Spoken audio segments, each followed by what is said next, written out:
أخطر لقاء في العالم، الثلاثي النووي تلاقاو بوتين كيم جون أون والصين وكامل تفاهموا على أمريكا. ولو كان صح يتحدوا على بالكم واش راح يصرى في العالم. يوم نفهمكم. قبل ما نبداو ما تنساوش تخليونا متابعه باش كل يوم تلحقكم معلومه جديده، وركزوا معايا مليح في هذا الموضوع لانه في المستقبل راح يولي درس تاع الباك. حكايه كامل بدات في الصين كي قررت انها تنظم قمه اللي هي قمه شنغهاي ولا قمه SCO للتعاون، واللي هي عباره على منظمه فيها مجموعه من الدول الاسيويه. وهذه المره بعد ما امريكا زادت عليها بزاف وفرضت رسوم جمركيه لا تطاق على الدول الاسيويه خاصه الهند والصين، قرروا انهم يتلاقاو ويتحدوا. من ابرز الشخصيات اللي حضروا كيم جون اون اللي عنده 7 سنوات ما خرجش من البلاد تاعو، وتنقل من كوريا الشماليه للصين في القطار تاعو اللي يمشي 40 كيلومتر في الساعه برك باش يلحق للقمه، والرحله تاعو استغرقت 20 ساعه. هذه الحاجه وحدها عندها بزاف دلائل. في نفس الوقت جاب بوتين حضر، واللي اول مره في التاريخ تلاقى كيم جون اون مع بوتين. وفي هذه القمه كانوا ايضا حوالي 26 دوله، من بينهم الهند، باكستان، تركيا ومصر. وشكون اللي ما كانش معروض للحفله؟ ترامب.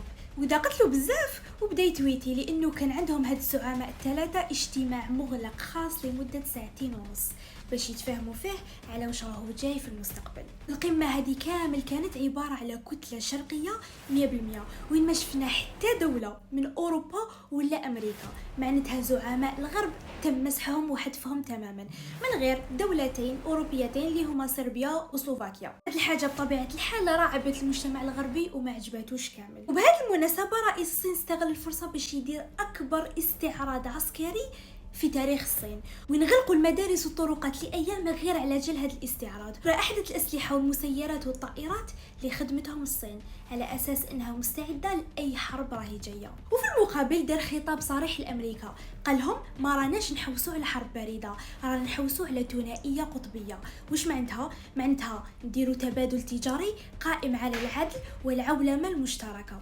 تسمى يا امريكان ماشي غير انت اللي تحكمي في العالم، حنا تانا رانا كيف وراح نحكموا في العالم. باش يقدروا يحققوا هذه القطبيه الجديده اللي هضر عليها الرئيس الصيني، هاد الدول اتفقوا انهم يديروا نظام مالي خاص ويديروا بنوك باش يقللوا الرسوم، وتولي الرسوم اللي راهو دايرها عليهم ترامب ما عندها حتى معنى وما تاثرش فيهم بزاف. وباش تعرفوا كبر الموضوع وقوه التكتل الشرقي هذا اللي صرا، زعمائهم يمثلوا 3 مليار انسان، معناتها قريب نصف سكان الكره الارضيه. معناتها راهم قوه بشريه وقوه اقتصاديه وماليه. والحاجه اللي جمعتهم كامل كيما راهم هو رفضهم للسياسات الامريكيه. والسؤال اللي راهم يتسالوه الناس كامل في هذا الوقت، كيفاش راح تكون بوادر العالم الجديد هذا، وكيفاش راح تكون نهايه امريكا وبروز القطبيه الجديده. قولوا لي رايكم في الموضوع، ودوكا ما قعد لي غير نقول لكم